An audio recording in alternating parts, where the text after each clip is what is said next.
തിരുവസന്തം 1500 എന്ന പ്രമേയത്തിൽ മർക്കസിന്റെ ആഭിമുഖ്യത്തിൽ സംഘടിപ്പിക്കുന്ന അന്താരാഷ്ട്ര മിലാദ് സമ്മേളനം സെപ്റ്റംബർ 13 കാലിക്കറ്റ് ട്രേഡ് സെന്ററിൽ നടക്കും. പ്രവാചകൻ മുഹമ്മദ് നബിയെ കൂടുതൽ അറിയാനും പ്രവാചക പ്രകീർത്തന വൈവിധ്യം ആസ്വദിക്കാനുമുള്ള വേദിയാകും സമ്മേളനം. മർക്കസിന്റെ ആഭിമുഖ്യത്തിൽ കോഴിക്കോട് നഗരത്തിൽ ഒരു മിലാദ് കോൺഫറൻസ് 13-ാം തീയതി ശനിയാഴ്ച 4 മണി മുതൽ 10 മണി വരെ നടക്കുകയാണ്. എവിടെയും നാം കേൾക്കുന്ന വാർത്തകൾ മദ്യപാനവും ലഹരി ഉപയോഗവും കൊണ്ട് ധർമ്മബോധം നഷ്ടപ്പെടുന്ന പുതിയ തലമുറകൾ രാഷ്ട്രത്തിലെ സകല ജനങ്ങൾക്കും പ്രയാസമുണ്ടാക്കുന്ന ഈ സാഹചര്യങ്ങളെ നേരിടാൻ എന്താണ് വഴി? മർക്കസ് കാണുന്ന പരിഹാരം സ്നേഹത്തിന്റെ ഗീതങ്ങൾ പാടിയ വലിയ മനുഷ്യരെ കുറിച്ച് യുവസമൂഹത്തിന് കേൾപ്പിച്ചു കൊടുക്കുക.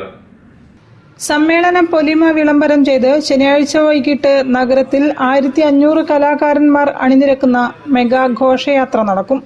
വൈകുന്നേരം ബുർദ പാരായണത്തോടെ പൊതുസമ്മേളനത്തിന് തുടക്കമാകും. സമസ്ത ഉപാധ്യക്ഷൻ സയ്യിദ് അലി ബാഫക്കി തങ്ങൾ പ്രാർത്ഥന നിർവഹിക്കും. സമസ്ത കേരള ജമയത്തുൽ ഉലമ പ്രസിഡന്റ് ഇ സുലൈമാൻ മുസ്ലിയാർ സമ്മേളനം ഉദ്ഘാടനം ചെയ്യും. Markaz director general C Muhammad Faizy അധ്യക്ഷനാകും.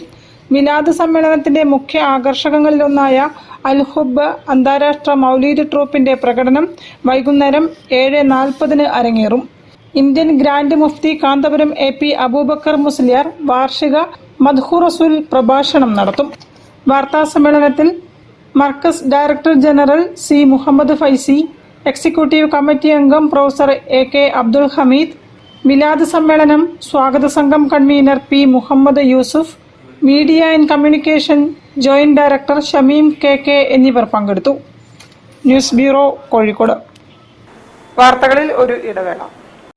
ക്യാൻസറിനെതിരെ പൊരുതാനായി കാലിക്കറ്റ് സിറ്റി സർവീസ് സഹകരണ ബാങ്കും MVR ക്യാൻസർ സെന്ററും സംയുക്തമായി അവതരിപ്പിക്കുന്ന ക്യാൻസർ ചികിത്സാ സഹായ പദ്ധതിയാണ് മാസ് കെയർ.